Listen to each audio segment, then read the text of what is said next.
coast to coast, the Pac-12 to the SEC, and every conference in between, Stoney Keeley and Stephen McCash break down all the action from the week that was in college football, react to the AP Top 25 poll, talk Heisman race, and dive into all of the most interesting lines of the week based on what the odds makers are saying in the SEC and on the national scale. This is the College Football Roundup on Sobros Network.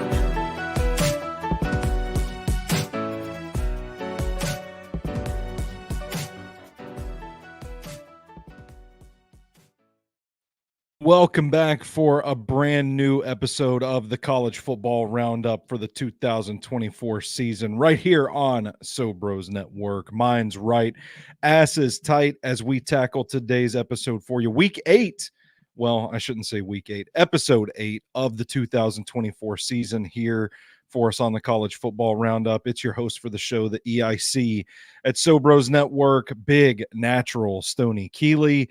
You can follow me on Twitter at Stoney Keeley, collectively at Sobros Network, everywhere else. Updating the ticker in real time. I was right there. I don't know if you guys could tell, McCash, but I was typing the updated ticker as I was doing the intro for the show. So that's the kind of Wednesday it's been for your boy. Nonetheless, we do have our utility man at Sobros Network here, Mr. Stephen McCash. McCash, how are you doing today? I'm good. I'm still catching up on sleep from experiencing 12 hours of terror up in Nashville this past Saturday. Yeah, man, that's a choice. Well, it was a choice. Maybe not the best choice I've ever made. But it did take me away from watching a lot of college football live on, not necessarily, I would have been in person because Memphis had a home game Saturday night. We probably won't talk about that, but we were victorious nonetheless. I hear it was. I only got to listen to it on the radio. Our offense finally showed up and did something, but that's enough Tigers talk. We don't deserve to be talking about hopeful seasons and such. We'll rely that for the military academies. But you might have knocked North Texas out of the American Conference race, though. I never felt they were in it to begin with, so that's okay. Well, that's their second loss of the season. Don't mind me scratching my back live on the broadcast either, by the way. We're just completely off the rails. I love that you're repping Memphis on your T-shirt with Glorilla. I love Glorilla. That's my favorite rapper. Okay. Favorite rapper right now, yeah. What's your favorite Glorilla song? Yeah, Glow. Over and over. All right. I was shocked you had those in your wheelhouse. I got the Glorilla playlist, the Spotify playlist on. Gotcha. Yeah, and then I got the what's the song about my man Nut Quick or something like that. I like that one too. You're a little hipper than I am on the Glorilla. He'd be my man, but he nut too quick or something like that. I don't remember the name of any of these songs. I just listened to the playlist. Well, I'll take your word for it. All right, if you wanna join the comments today. Yeah. What's your favorite Glorilla song if you're listening? Facebook, Twitter, YouTube, we are live. A lot to break down. Man, it feels like every week, McCash, the games just get bigger and bigger. We've got another slate of big games to talk about coming up this weekend. But today's show, I really wanted to center around the two big SEC games that we saw from last week. I want to react to those. And then I kind of want to take since we didn't have an episode last week when it was actually the middle of the season for most of the teams, we didn't have an episode last week, but I do want to take a kind of a vibe check the pulse, if you will, of the conference championship races as they're beginning to shake down through the home stretch of the season. We'll do that before we preview next week. Start with those big SEC competitions. The third Saturday in October, Alabama, Tennessee. Tennessee pulls this one off in Knoxville, 24-17. They're storming the field again. 2 in a row in Knoxville for Tennessee. This really going to stress Alabama if they want to be a playoff team. I think at this point they would have to pretty much win out. And they would need to start getting some help from the teams with 1 losses and even some of these undefeated teams like Indiana that we haven't talked a whole lot about. Like some of these teams ahead of them need to start losing out. But it was really interesting to see Jalen Milroe kind of struggle. Tennessee kind of find its footing. I don't think Nico looked particularly good in the first half of that game. The Volunteers are just finding success running the ball, playing defense. Jalen Milroe didn't have a particularly good game, and eventually the attrition wore down the Crimson Tide. Tennessee takes this one 24-17. They stay alive in the college football playoff race, and Alabama at this point, like I said, hanging on by the skin of their teeth. This is always a big matchup around these parts. Classic game, Victory Cigars. There was a cloud of smoke above Neyland Stadium on Saturday night. But what do you think the implications are nationally, McCash, for the ramifications to come out of this game, Tennessee upsetting Alabama? I mean, it's putting a big spotlight on DeBoer as he's taken over for Nick Saban, because I've said in the past, and much smarter people than me have said it as well, you don't want to be the guy who replaces the guy. Sure. Because no matter how well or good you do, it's not going to be enough for some members of the fan base. Yeah. So there's a lot of bitching and moaning you can start hearing down in Tuscaloosa and the rest of the fan base of Alabama. Look, I think we could all agree that there was going to be some sort of letdown, if you will, with Alabama this year because of everything that was new coming in and whatnot. I didn't get to watch any of this game, like I said, because I was traveling and such. But when I saw that it was 7-0 at the half, I was like, this can't be right. Yeah. I didn't bet anything this weekend, but I surely thought this game would go over. Mm-hmm. I wasn't expecting the defense in the first half to carry things for both teams. Again, I don't know if it was so much the defense or just both offenses just playing like crap in the first half, and then Tennessee more than Alabama lighting the switch in the second half. But really, it comes down to me. Dylan Sampson was pretty much the star of the game for the Vols, especially with his roughly 140 yards and 2 touchdowns on the ground. To me, that's a big, huge difference, and that puts Tennessee. They're 3-1 in the conference, where Alabama's got 2 losses, and there's a big jumbo or a big bunch of teams that with 1 conference loss in the SEC, and we'll get to this in a minute. But I just want to say, when you're talking about Alabama needing help along the way to go make it to the playoffs, their favorite team right now should be the Vanderbilt Commodores. Yeah. We'll have Texas, LSU, and Tennessee on the slate. The 20th ranked Vanderbilt Commodores should be every Bama fan's favorite team right now.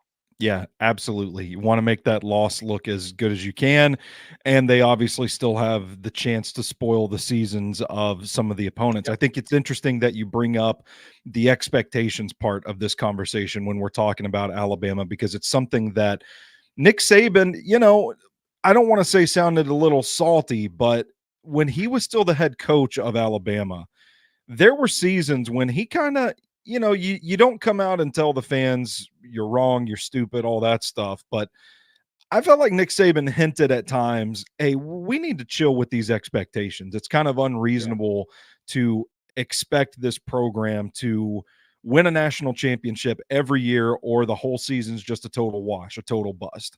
And I think that's just the byproduct of Alabama fans being spoiled for so long because Nick Saban's teams were always so good. But I don't think people realize we're kind of seeing the same dynamic with the Tennessee Titans right now. I don't think people realize how much change impacts the results on the field. This is a situation that is going to take some time. I think Kalen DeBoer is a really good coach. He's won everywhere that he's been. But look at all the mass exodus from this program in the transfer portal before the season started. The expectations should have never been national championship or bust for this team. And now you're seeing the stumblings of a rookie head coach trying to rebuild the program in his image instead of continuing what Nick Saban was going on.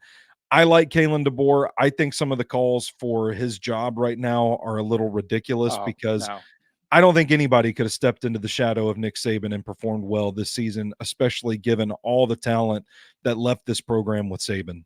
Yeah, like Mike Norvell, Kalen's not going anywhere anytime soon. Yeah. But let's not let it be looked over that they are a 2-point conversion away from being on a 3-game losing streak. Yeah, no, they are. And South Carolina failed on that final touchdown to tie things up with a 2-point conversion. They could easily be on a 3-game losing streak at this point. yeah, and I think rational Tide fans, I think if you had gone into the season, I think there was a small pocket of us that was like, you know what? Don't be surprised if this is a 9-3, 8-4 football team. But you've had so much success for so long that the diehards in this fan base are going to say naturally, if you don't get to 10-2 and you're not in the playoff, then shut the window.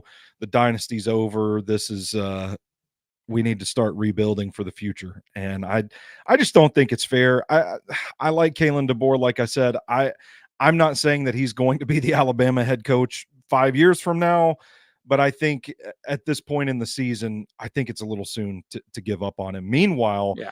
in Knoxville, the UT side of this thing, they desperately needed this win after losing to Arkansas. That win, I feel like, is going to stick in their craw for the rest of this season, because now they can't slip up. They can't slip up again, I don't think, and still hope to make it into the playoff. But who knows? I mean, crazier things have happened, and there's still a lot of football left to be played. But what did this win to you say about the Tennessee program and their resiliency and coming together, finding a way to win this game? I mean, it shows me that there is a lot of resiliency and that their head coach really has the pulse of this team. Offense have struggled lately ever since. I mean, really, they struggled in the Oklahoma game that they won, but Sure. it was a low scoring game, 25-15. I don't count their first 3 wins of the season because they were playing essentially nobodies. Yeah. And when you're putting 50 to 70 points up, you're really not playing you're not playing tough competition. So when things started getting tough at SEC play, there's been some struggles on the offensive side. They haven't scored over Sure. 25 points since those first 3 wins. But, despite that, they're 3-1 in those 4 games. Yeah. They got Kentucky, Mississippi State back to back. Those should be 2 more wins that gets them to 8-1 on the year. And then they've got Georgia, and they have to go to Athens this year. And that's going to be a loser leaves the playoffs game right there, because one of them is going to have 2 losses at that point. Yeah.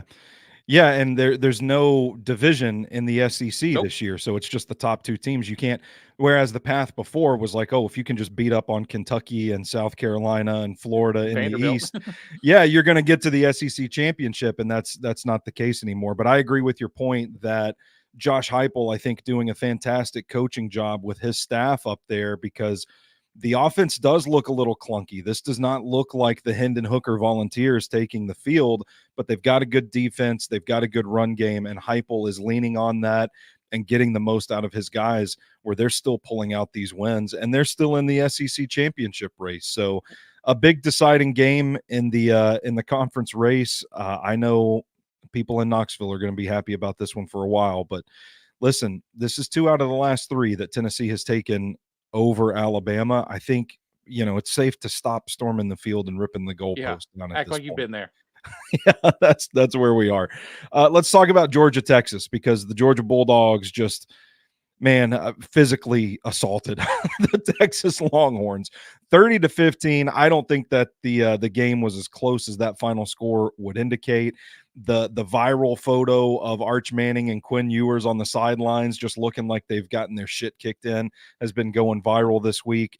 You and I have talked about this Texas team, and I remember specifically after that Michigan game, us saying, wow, they were really physical against Michigan. Maybe they are prepared for SEC play. They hit the buzzsaw that is the Georgia Bulldogs defense, and they folded, man. There's just no other way to describe this one. To me, Georgia physically dominant over Texas. They couldn't get anything done. And now, man, you're talking about a guy in Quinn Ewers that puts this tape out there for the NFL scouts to see. Doesn't really look good. It's not really helping his case to be a first-round pick next spring. What's your takeaways from this one? Are you ready to say Georgia's back after losing that game to Alabama, or are we going to pump the brakes on maybe the Texas love? I think I'm more likely to pump the brakes on Texas more than anything, because you get blinded by a lot of the things that are going on in college football, and you don't look at some of the details sometimes. But let's think about it. Texas sits at 2-1 in the SEC, but Right. their one win, their 2 wins are only against one real SEC team, and that's Mississippi State. Then they played Oklahoma. So this Georgia team was their first real test of SEC football. Sure. Yeah. That's the way I look at it. And they got punched in the mouth. And they got really punched in the mouth. And I'm so interested now in this game this week with Vanderbilt, because I am too. This isn't your daddy's Vanderbilt team, or your younger brother's Vanderbilt team. Because let's be wild, it's been since James Franklin's been around that this team has been relevant at all. Yeah. But that's going to be a really interesting game to see how. Because I'm not worried about Vanderbilt coming in and dominating and winning the game, and whatnot. The game is in Vanderbilt, but that doesn't mean anything when it comes to the fan bases. But at this point in the year, what you're going to get from Vanderbilt. They're going to play tough. Their quarterback is not going to let you run over him. So it's going to really see how Texas is able to recover and bounce back when they're facing. I can't believe I'm saying this, but a real SEC team this week.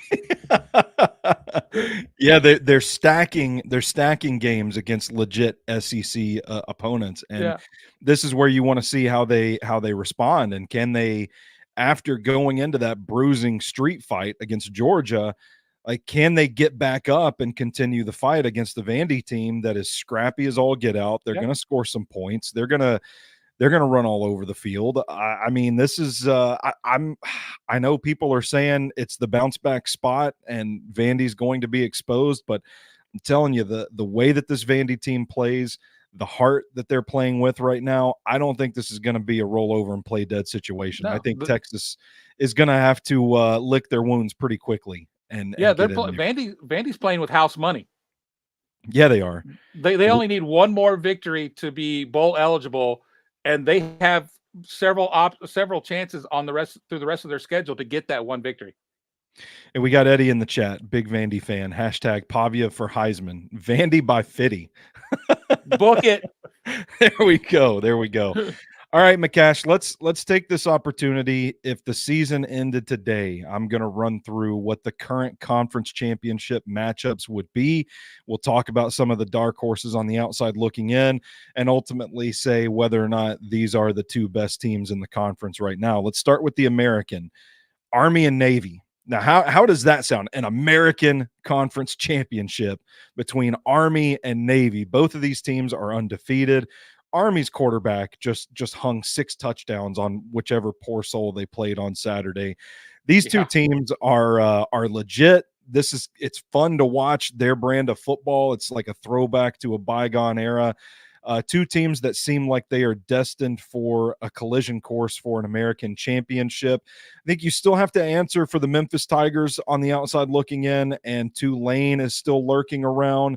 North Texas, maybe they're another 5-2 team, but Memphis just handled them on Saturday, so I kind of feel like North Texas, I don't want to say they were a phony 5-1 to begin with, but I don't think they were on the upper tier of this conference the way the other 4 teams were. So Army, Navy, I mean, do you think those are the 2 teams to beat in this conference right now? Well, sadly, Army is most definitely the team to beat right now, because Army plays nobody in conference. Army does not play Tulane. Army does not play Memphis. Army does not play South Florida or any of the other so-called good teams in the AAC. This is their first year in the conference, and somehow they were given the most cupcake of cupcake schedules. So they don't play anybody. Let me ask you this. You might know this. I should have looked before we came on the air, but sometimes there are rules about eligibility when you join a conference, like we saw with I think it was James Madison. They joined the Sun Belt, but they couldn't compete in the Sun Belt Championship or the bowl games for like 2 years or something like that.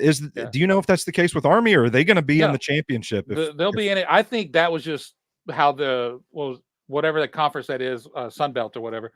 That's how their laws or rules are written up. But when it comes to the American, no, it's the 2 best teams at the top and bottom. So at the top, Army, I don't see them. I mean, they'll lose to Notre Dame more than likely, but that doesn't affect their conference schedule, their conference record at all. Whereas Navy still has Tulane to play, and I will be the biggest Tulane fan that day.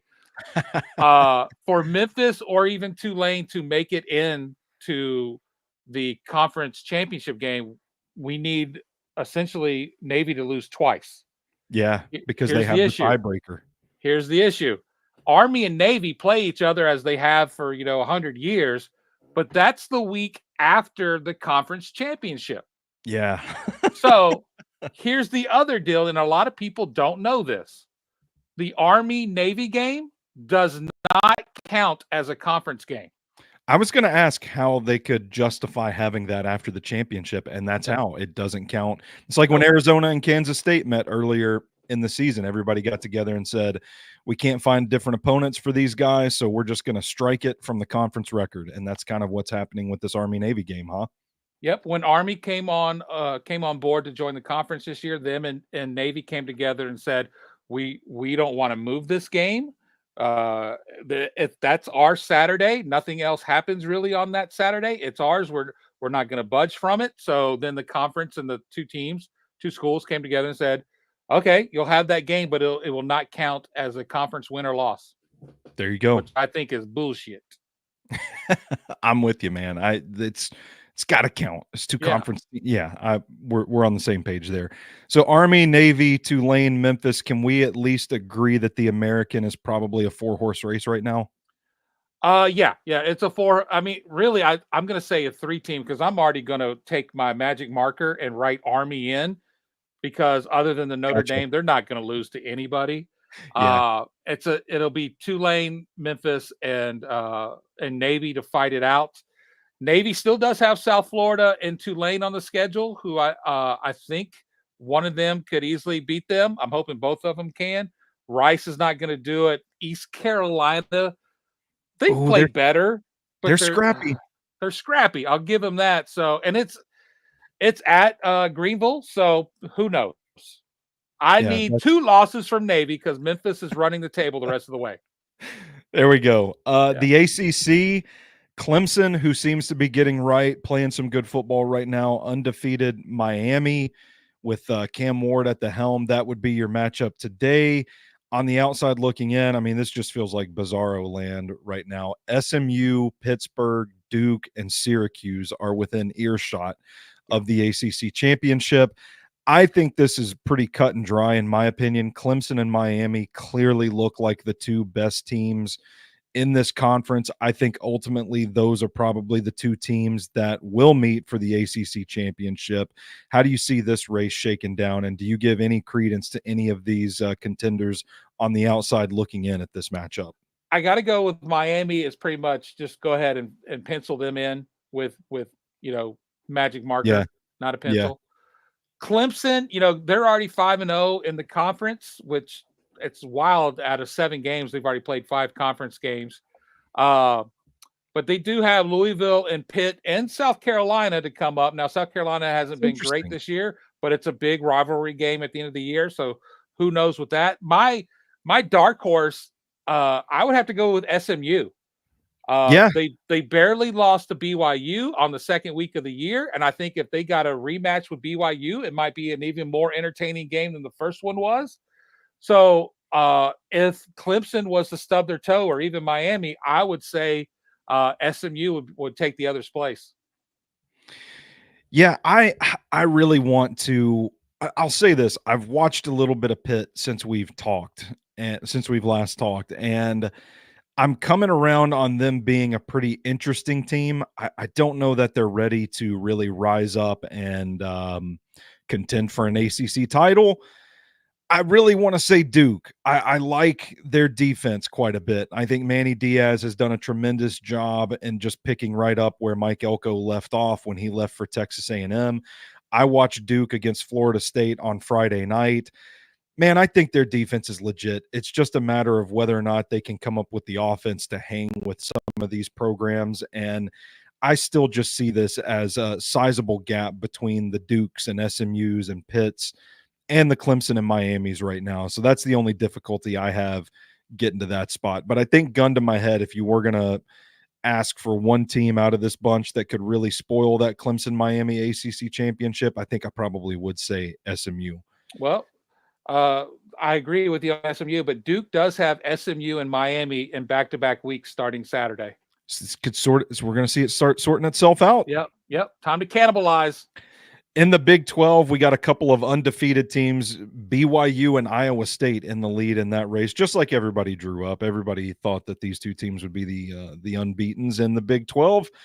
On the outside looking in, you've got K-State at a 6-1 rate, 3-1 in the conference, and then you've got like four really weird 5-2 teams. Three of those four have 3-1 records in the conference, but we're talking Texas Tech, Cincinnati, Colorado, and Arizona State. I know that you and I talked about the Big 12 being wide open this year. I did not see it being this wide open, where you've got BYU and Iowa State undefeated at the top of this thing, and then Texas Tech, Cincinnati, Colorado, and Arizona State being that like second tier of it right now. To me, man, I still think Kansas State is one of the two best teams in this conference. I think it'll sort itself out. I don't know if it's BYU or Iowa State. I kind of feel like, getting the sense from watching BYU, they struggled to put away Oklahoma State on Friday night. They kind of feel to me like the team that the clock's going to strike midnight on at some point. And not to say they're going to turn back into a pumpkin, but I think they're due to come back down to earth one of these weeks. So I'm going to go out on a limb and say that the Big 12 is going to come down to Iowa State and Kansas State. But how do you see this race shaking down? Well, like Army in the American, BYU got, the cushy schedule as well. They're 4-0 schedule, 7-0 overall. I don't see them losing, because their remaining 5 games are Central Florida, Utah, who does not have a quarterback and hasn't had one for a couple of years, Kansas, Arizona State, and Houston, some of the bottom dwellers of the Big 12. With that said, when it comes down to Iowa State and Kansas State, it literally could come down to that, because they face each other in the final week of the year. Oh, that's going to be a big one. A loser leaves town, winner goes to the conference championship game. And possibly the winner also goes to the playoff. Yeah, that's true as well. Any love for any of these 5-2 teams, McCash? Texas Tech, Cincinnati, Colorado, or Arizona State? Kansas State's the one for me, but if I had to go outside of what I call the big three there, I guess Colorado. Because if Colorado, I don't think they have really a tough remaining schedule. I could be wrong. No, they don't. They don't really play anybody. They play a lot of bottom dwellers as well. So that'll help their resume. They've got not the Nebraska loss is starting to look bad, because Nebraska is struggling now. But that Kansas State loss by 3 is not bad. But with that said, I know the voters would love to have Deion, and the TV networks would love to have Deion in Colorado somehow make the playoff. And if they could run the table with 2 losses and make it into that championship game and somehow pull it out, Colorado's there. And I would hate that. I'd rather go to a Diddy party than see Colorado make the playoffs. Who do you think has been the most disappointing in the Big 12 so far? Because like we're talking about here, we named a lot of contenders before this season started, and it feels like Iowa State and Kansas State are the only 2 we listed that are actually in the hunt. Arizona has been a disappointment, West Virginia, Utah for sure, Kansas, Oklahoma State, all been major disappointments this year so far. So I was trying to find my notes from the first episode where we talked about our playoff prediction teams, and I'm pretty damn sure I had Utah winning the Big 12 this year. Yeah. Well, I've got a dark horse Kansas prediction somewhere in my past. So yeah. So had no idea who was going to win this. Actually, I still don't, but definitely not Utah. So that's my biggest disappointment this year. Yeah, I'm kind of with you there. Let's talk about the Big Ten. I just want to say this. This is on record, okay? October 23rd, 2024. If the season ended today, McCash, the Big Ten championship would be Oregon versus Indiana. Imagine telling somebody that like 5 years ago. the 2024 Big Ten championship could potentially be Oregon versus Indiana. Hey, listen, I like this Indiana program. 7-0 is nothing to sneeze at. That's really good for Kurt Signetti and the program there, who apparently he just wants to show up, kick ass, and leave. I love the mentality, but I don't see this being the matchup for the Big Ten championship when you still have Penn State, Illinois, Wisconsin, a quiet 5-2, and of course the big dog Ohio State there as well. These teams are going to start cannibalizing each other. But what do you think about the top of the Big Ten right now? It's a lot of fun because it's new and different names. For Now, sure. I'd be willing to bet that nowhere in Marty McFly's gambling book from Back to the Future 2 does it mention Indiana-Oregon matchup in the conference championship. The Big Ten conference. Yeah, I'd be willing to bet that. So I love that Penn State is lurking there as a top 10 team, but not really getting any spotlight put on them per se. Yeah. Because we're all still holding breath waiting for the Nittany Lions and James Franklin to stub their toe. Like they always do. Like they always do. It just hasn't happened yet. But you're right, where these teams are going to start taking each other out. Iowa still has Ohio State to play. Oregon's the one I think has the easiest road. They do have Illinois coming up. I still don't believe in this Illinois team. Maybe it's just me. Maybe it's because I'm not used to the Illini being good in football. They've always been a basketball school as long as I've been living. And it's weird seeing Ohio State down there. And Ohio State still has Nebraska. Granted, they've struggled, but they're still a good team, sitting at 5-2. Penn State, they've got Purdue. Now, Purdue is not good at all this year, but no, they've been kind of disappointing as well. But they do like to ruin some other people's plans. That is true. So they might step up to the occasion. Obviously, Northwestern sucks because that's what Northwestern does. But Ohio State also has Indiana and Michigan to finish the year. So I'm not really sure Ohio State's going to make their way back into it. That's interesting. Ohio State and Indiana having massive playoff ramifications is not something that I saw happening this season. I think, Penn State is the real wild card here. I think Oregon can maintain. I think they've got their win over Ohio State. I think it's going to be difficult for Ohio State to catch them.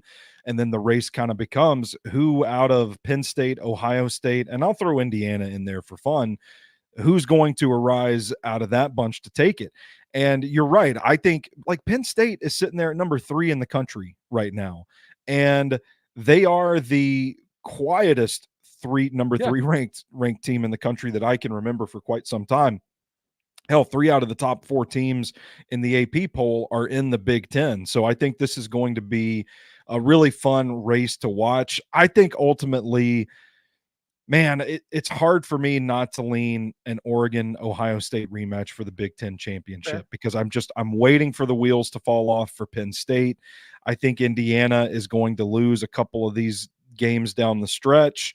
And we're going to end up with Oregon kind of riding it out. But I don't know. We'll see.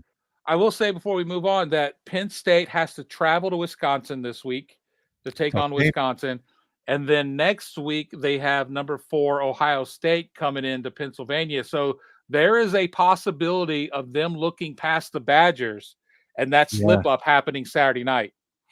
Yeah, that's a game that I've got on our schedule to discuss this week because I was thinking the same kind of thing. I think people are sleeping on this Wisconsin team at 5-2, and that's a tough place to play. Conference USA, man, I don't think there's anything really to talk about here. It's Liberty and Western Kentucky right now. The only other team with a winning record in Conference USA right now are the 6-2 Sam Houston Bearcats. And Sam Houston doesn't look like a championship contender to me. I think this is pretty easily Liberty, Western Kentucky.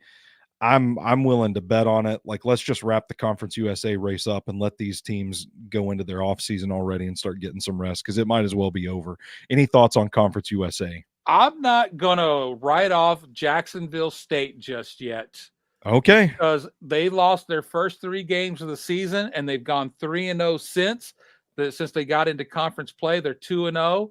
And with that said, they've been beating the brakes off of people 44-7, 63-24, 54-13. They've got your beloved Blue Raiders this weekend. Oh, they're going to smoke them. Yeah, they're going to smoke them. So actually, that game's tonight. You can watch on ESPN2. Good. Yeah. I can't think of anything better to do with my Wednesday night than to watch the Blue Raiders, my beloved Middle Tennessee State Blue Raiders, get their cheeks spread open on. But on Jacksonville State will get their chance to have a say in what goes on in the Conference USA Championship because they play Liberty the following week. And then they finish the season at Western Kentucky.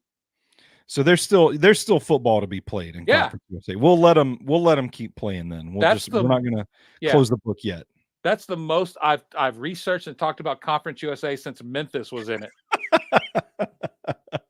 Let's try and sort out what's happening in the MAC because none of these teams have a good record. Western Michigan, Miami of Ohio are the top two teams in the conference right now.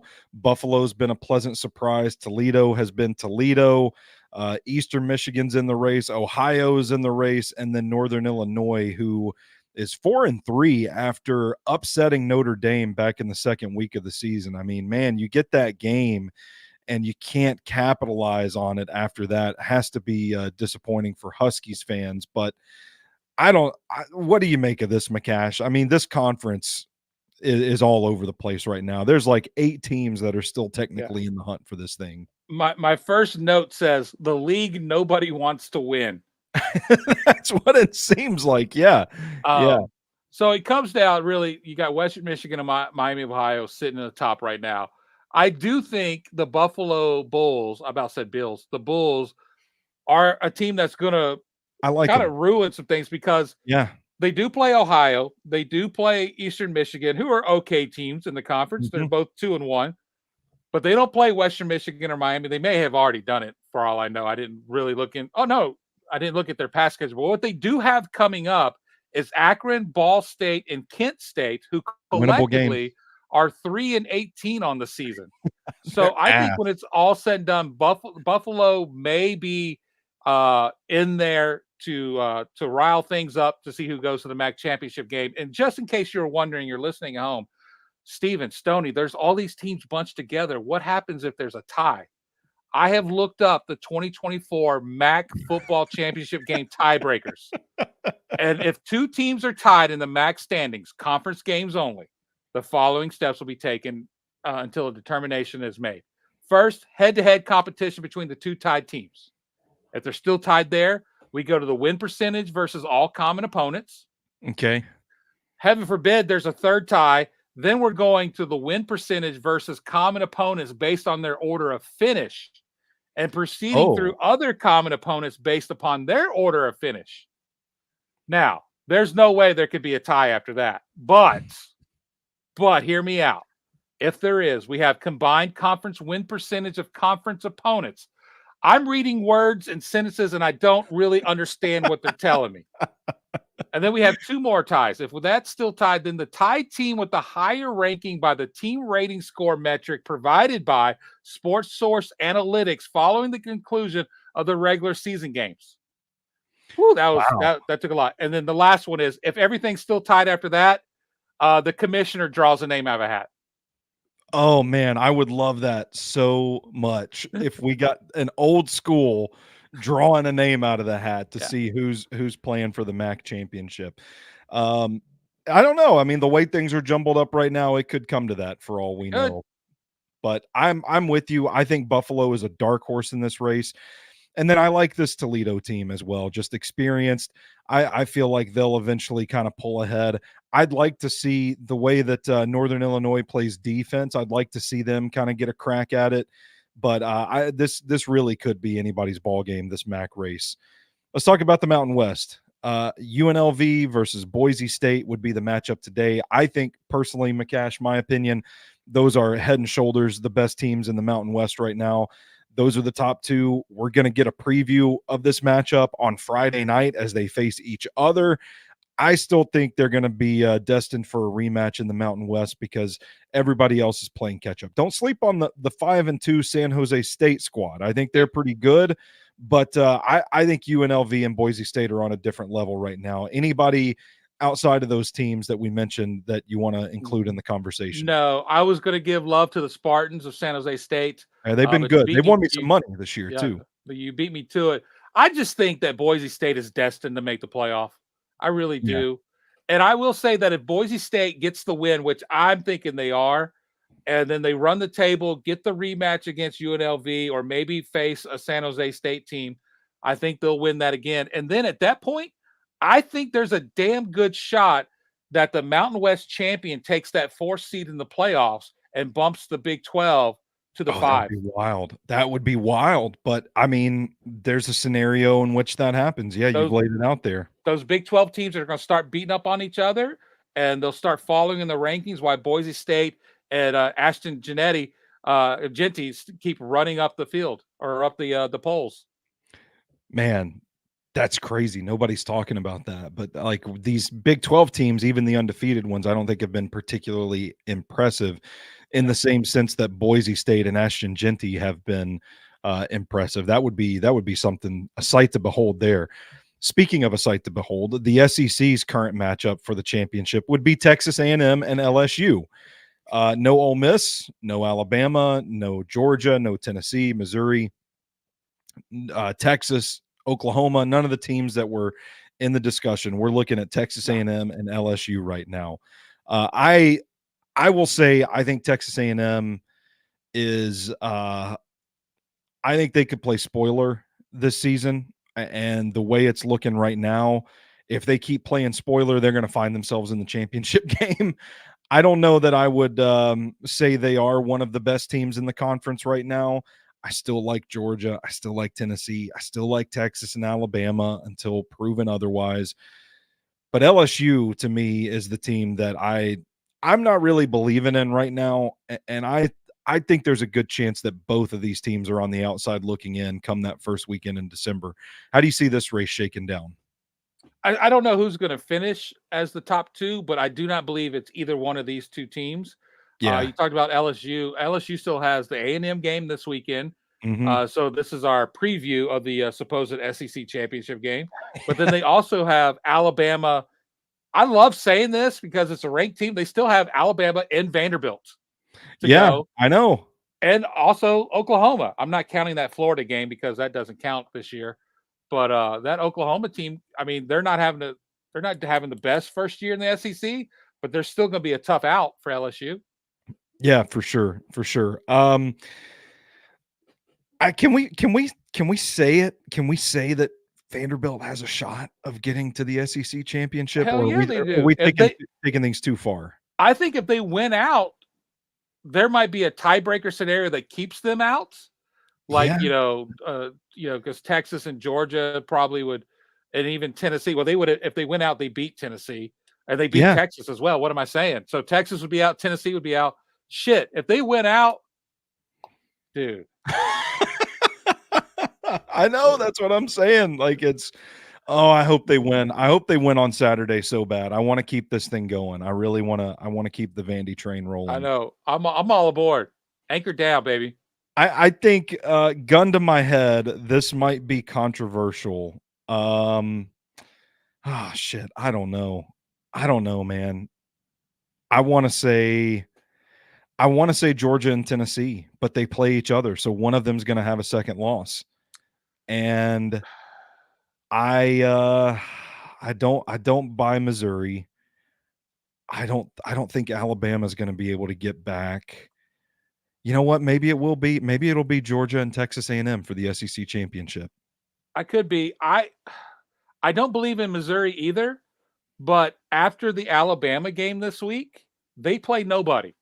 Yeah. So if they could beat Alabama, I could, with their one conference loss, I could see them taking on potentially the winner of this game between A&M and LSU. How about that? And that'd be the most boring SEC championship game ever. And you're guaranteeing one of those 2 teams is going to the playoff. Crazy season. We said it was going to be a season of chaos. It's being a season of chaos. This is what you wanted, America. Last conference, of course, we can't forget about the Sun Belt. Right now, that matchup would be Georgia Southern against Louisiana, with Louisiana Monroe and James Madison on the outside looking in. Louisiana Lafayette, man, the Raging Cajuns are actually pretty close to an undefeated season. I think they are. You talk about the group of five. I think we mentioned dark horses in our season preview. Nobody said Louisiana. I think they have definitely emerged as one of the group of five dark horses. I don't think they're going to go to the playoff, but I think they've got a real shot to win this conference, McCash. I like them, and I like the way that Georgia Southern is playing right now, with James Madison at 5-2 and their 2 losses being conference losses. I think there's actually a pretty reasonable path towards Georgia Southern and Louisiana being the Sun Belt Championship. Louisiana Monroe, of all teams, might be the one to have something to say about it. But who do you like in the Sun Belt? I honestly, until you told me, had no idea James Madison had 2 losses on their season. Yeah, man, they were rolling and 0-2 in the Sun Belt. I want to put some love with this UL Monroe team, but they do have somewhat of a tough schedule the rest of the way. Because they still have to go to Auburn. Yeah, they do travel to take on Arkansas State, and they do finish the year with Louisiana. So they've got some tough ones. And then this weekend they're going down to one of our favorite spots, South Alabama, the home of the Senior Bowl. That's right. So I want to give some love to UL Monroe, but I do think you're right. Georgia Southern and Louisiana is what's going to be standing at the top of the Sun Belt when it's all said and done. All right, let's shift gears and talk about a few of the big matchups this week. Let's start with a Thursday night showdown in the ACC. 2 of the teams we mentioned before that are duking it out for, no pun intended. I know Duke's in the ACC, but I swear I didn't mean that. 2 teams that are trying to emerge from this pool of potential ACC contenders. Syracuse going to Pitt. Pitt favored by 6 in this game. What do you think happens here? I think the Panthers keep rolling. I do like them to win this game, especially it's at home. Syracuse has been a sneaky good team this year. I didn't have them on my radar at all. But this is their 3rd road game in a row. So I do think all the traveling, going to UNLV, coming down to NC State, and now, not such far traveling to Pitt, but still, that's a lot of traveling for a bunch of 18 to 22-year-olds to do in a short span of time. So I think Pitt wins and covers as well. Yeah, I'm with you there. I think Syracuse, Kyle McCord's been playing great football. Not here to dog the orange, but I think Pitt keeps the train rolling. I think Syracuse has been a bit of a lucky one-loss team so far. Friday night, we've got the aforementioned Mountain West Championship preview. Boise State going to UNLV. The Broncos 3.5-point favorites on the road. I'm kind of surprised that number is as low as it is. I mean, I know UNLV isn't a pushover by any stretch of the imagination, but the way that Boise State has been playing, I thought that might have been a little closer to a touchdown. Kind of curious about that number. How do you see it? I'm with you. I see 3.5, and I'm just like, really? Yeah. And granted, it's in Vegas. I mean, it's not a long travel for Boise State, and also it's at Allegiant Stadium. I don't know how many fans are really going to be in attendance for that. But with that said, I know Vegas likes to trick us, and we always get fucked when we see something like this.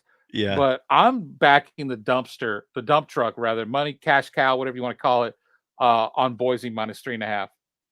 Yeah, I think I am as well. I like the Broncos in that matchup. If And then you have a running back who 6 games into the year is averaging over 200 yards a game, for the love of God, he's averaging 3 touchdowns a game. Yeah, it's crazy, man. What I don't know if it's kept up after last week, but when I was doing the Heisman watch the week before, on the season, Ashton Genty was averaging like 10.3 yards per carry.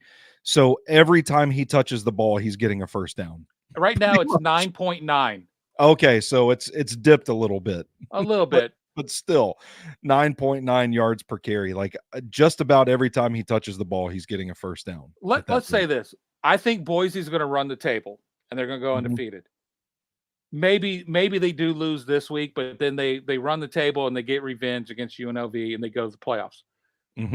If Ashton Genty's healthy and he continues at this pace and he does not win the Heisman, just don't give the trophy out anymore. Yeah, I agree wholeheartedly. No disrespect to Travis Hunter, but come on. The numbers are there. Yeah. Well, Travis Hunter, I think that situation has sorted itself out because he's hurt, and I don't think he's going to be playing again. So I think it's Ashton Genty's to lose. Saturday's slate of game, we got Notre Dame Navy, the Irish favored by 13. I checked yesterday, and that number was at 12.5. So people are betting this Notre Dame line up. People are backing the Irish in this spot. It's in MetLife Stadium, so neutral site, but I don't know, man. The way that Navy is playing right now and the way that Notre Dame is playing right now too, this screams close game to me. I don't know that I buy the 2 touchdown spread. Hell no. Somebody hasn't been paying attention to what's going on down in Annapolis. That's for sure. I will, and the over under is 51.5. So give me the points and the over all day. All right. Next question. All right. Illinois at Oregon. The Ducks favored by 21.5. Kind of speaks to something that you said earlier. This Illinois team may be a bit fraudulent inside the top 25 at this point. I know, listen, it's a tall task to go on the road and play this Oregon team on its home turf. That seems like a big spread for 2 ranked teams, but I kind of like the way Oregon's playing right now. If I'll put it this way, if this was 20.5 instead of 21.5, I might be tempted to back Oregon in this spot. But there is something to be said for Luke Altmaier, the season he's having at quarterback for the Illini. I just don't see them going on the road across the country, being able to keep up with this Oregon team the way that they're playing right now, because they've kind of battled through some adversity. They weren't playing that great to start the season. Now they've got the win against Ohio State. They seem to be finding their footing on the season, and I don't think this is the time you'd want to be playing them as a 3-touchdown underdog. I think Illinois has such an ability to score points. I mean, they're averaging close to 30 points a game. It's been a surprise. I mean, they have the one loss to Penn State that was 21-7. But other than that, they've been beating people, and for the most part, fairly handily. Double digits or more outside of the 1-point win against Purdue. I love Oregon to win this game, but 3 touchdowns, I would have to back the Illini with the points. Fair enough. Let's talk about that Missouri-Alabama game we mentioned earlier. It's in Tuscaloosa. The Tide favored by 13.5. Missouri, like you said, if they can get through this game and find a win, man, their season trajectory might change completely. This could be a real contender in the college football playoff race. It's a tough place to play. You think Alabama's going to be ticked off and wanting a rebound performance, but we haven't really seen it from Alabama in this spot this season so far. So who do you like in this matchup? This is one of those Vegas trap games to me, because Alabama is coming off losing 2 out of their last 3 and could have easily lost all 3 of them. Yeah. Has certain members of this team kind of given up on this year? Yeah, have they kind of checked out a little mentally? So I think if Missouri can get to a fast start and punch Alabama in the face a few times, they might not win the game, but I think they'll cover these 13.5 points. So I lean towards Missouri plus the points. Yeah, I mean, I just think this is what we've seen from Alabama this season so far. They kind of play to their competition. Like I don't know that this Alabama team is going to just pull away and blow anybody out in the SEC this season the way that they're playing. So my thinking is is pretty well in line with yours. Let's talk about the Penn State Wisconsin game. Something we mentioned earlier. Wisconsin, a pretty quiet 5-2. We know that's a tough place to play. It's one of the better environments in college football. We talked about Penn State potentially looking ahead to their big matchup next weekend. This isn't going to be an easy road trip for the Nittany Lions, and it's getting about that time on the calendar, McCash. It's getting about that time of the season where we usually see Penn State drop a game like this. What do you think the odds are that this weekend is the weekend that it happens? If it's going to happen this year, this is the weekend. But I do not think that's going to happen. I love Penn State minus the 6.5 here, and I'm going to tell you why real quick. You look at their Wisconsin's 5 wins. They've won 3 in a row, but they've beaten Purdue, Rutgers, and Northwestern. Not really. I granted Rutgers is 4-3 on the year, but they beat them 42-7. And Not then a their other murderer's row. Yeah, the other 2 wins that they have at the beginning of the year were against Western Michigan and South Dakota. So the 2 losses they have on the year were against top-ranked teams in Alabama, who smoked them by over 30, and then USC beat them by 17. So when they've played tougher competition, they've left with their tail between their legs. And I think the Nittany Lions are going to come in and take care of business, and I think they win by double digits going away. Yeah, I stopped short of saying like, oh, this Nittany Lions team is different, because I feel like we've said that about Penn State before, and they've burned us on it. So I'm not going to go that far, but I do think this is a matchup that Penn State should win pretty easily. Yeah. Let's talk about another big matchup in the ACC. Another 2 of those teams we talked about earlier that are in the hunt. This race is trying to sort itself out. Duke at 5-1 hosting SMU. The Mustangs are 11.5-point favorites.